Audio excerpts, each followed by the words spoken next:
এই আন্দোলনের সঙ্গে আপনি দুদিন অনশনও করেছেন এবং আপনার বিরুদ্ধে তদন্ত কমিটিও গঠন হয়েছে। এই ধরনের ঘটনাগুলোও ঘটেছে। এখনকার অবস্থানটা কি? প্রথমে আমি আপনাকে ধন্যবাদ জানাচ্ছি। আমি প্রথমে যে বিষয়টা বলবো, রাকসুকে ঘিরে যে বর্তমান অবস্থা তৈরি হয়েছে, যে সংকটাপূর্ণ অবস্থা তৈরি হয়েছে, সেটার দায় একান্তই বিশ্ববিদ্যালয় প্রশাসনের। কারণ আমরা কিন্তু রাকসুকে নিয়ে রাজশাহী বিশ্ববিদ্যালয়ে দীর্ঘ ৩৫ বছর পর অন্যরকম একটা আমেজ তৈরি হয়েছিল। আর একটা যে বিষয়টা বলবো, এই চলমান যে পরিস্থিতি, এই রাকসুকে কি আইওয়াস হিসেবে ব্যবহার করেছে বিশ্ববিদ্যালয় প্রশাসন? কারণ আপনাকে বলতে চাই যে রাকসুকে কেন্দ্র করে বিশ্ববিদ্যালয়ের প্রাণ হচ্ছে শিক্ষার্থীরা।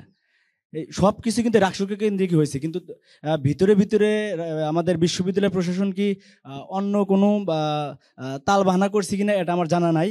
কারণ আমাদের বিশ্ববিদ্যালয় প্রশাসন যেদিন দায়িত্ব নিছে তার কিছু মাস পরে তারা 6 মাসের মধ্যে রাকসু দেওয়ার প্রতিশ্রুতি দিয়েছিল।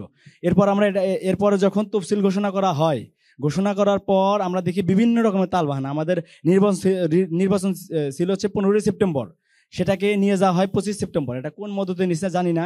আমরা কিন্তু অতীতেও কিছুদিন আগে আমরা ডাকসু নির্বাচন দেখেছি, জাকসু নির্বাচন দেখেছি। আমাদের যে সংকট, এই সংকট কিন্তু ওখানে আরো বেশি ছিল। তারপরেও কিন্তু তারা সঠিক সময়ে নির্বাচনটা দিয়েছিল।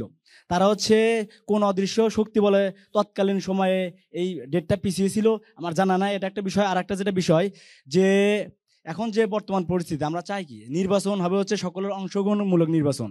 নির্বাচন যেন ডামি নির্বাচন না হয়। এতদিন তো আমরা দেখে আসছি যে নির্বাচন কি, নির্বাচন হচ্ছে শুধু প্রার্থী, এগুলো কিছুই থাকে না, জাস্ট নির্বাচনও থাকে না, ভোট হয়ে যায় অটোমেটিক। এরকম ভোট যেন না হয়, আমরা চাই সকলের অংশগ্রহণমূলক নির্বাচন। আর এই পরিবেশটা অনিশ্চিত করছে স্বয়ং বিশ্ববিদ্যালয় প্রশাসন। এর দায় একান্ত বিশ্ববিদ্যালয় প্রশাসন। আর আরেকটা যেটা বললেন, সেটা হচ্ছে আমাদের যে বিশ্ববিদ্যালয় প্রশাসন আছে, এই বিশ্ববিদ্যালয় প্রশাসন হচ্ছে একদম মেরুদণ্ডহীন এবং গাদ্দার প্রশাসন। কারণ এরা হচ্ছে বারবার আমাদের সাথে বেইমানি করছে।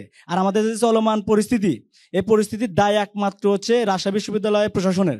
আর আমি একজন স্বতন্ত্র প্রার্থী হিসেবে চাই, ইভেন আমার দীর্ঘদিনের সংগ্রাম, ইভেন এটার মানে আমি যোগ্য একজন দাবি যারা রাকসু চাইতো তাদের মধ্যে আমি ছিলাম অন্যতম। তো এই দিক বিবেচনা আমি সবসময় চাই যে 25 তারিখেই হোক, কিন্তু সকলের অংশগ্রহণমূলক হোক, যেখানে কেউ যেন বাদ না থাকে। আমরা ইতিমধ্যে দেখতেছি হলে হলে সবাই চলে যাচ্ছে, যাবে না কেন?